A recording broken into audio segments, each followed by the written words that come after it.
Nizo. Uwezi amini mwanangu. Juzi yale yote alikuwa anifanyia Nadia. Nadia pia. Kaingia kwenye mfumo kaja geto mwenyewe. Chapa. Aujourd'hui aussi c'est un truc.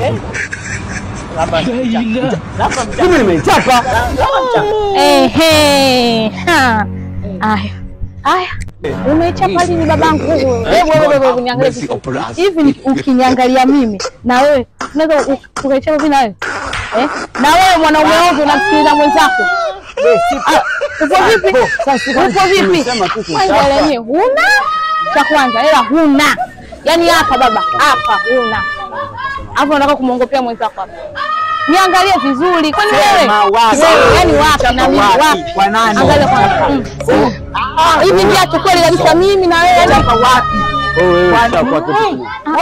Kwani mama mpaka unaongelesha huyu? Ongea na mimi jamani. Umenigeuka. Ulichapa wewe. Umenigeuka tena mwanangu. Nizo umenigeuka. Kama ninyi wakaka wengine waovyo. Wewe. Hapa mimi nataka hela. Wewe hela huna. Hapo umekaa na mwenzako nimechapa wapi? Ndio mpaka uniseme sana. Sio na kusema nakwambia. Maana umekaa hapo unaapia kabisa haki ya Mungu. Amejileta si mwenyewe katika mchezo. Sio na nini? Wewe kaka wewe. Iangalie. Nitakuharibu. Ndio nakwambia.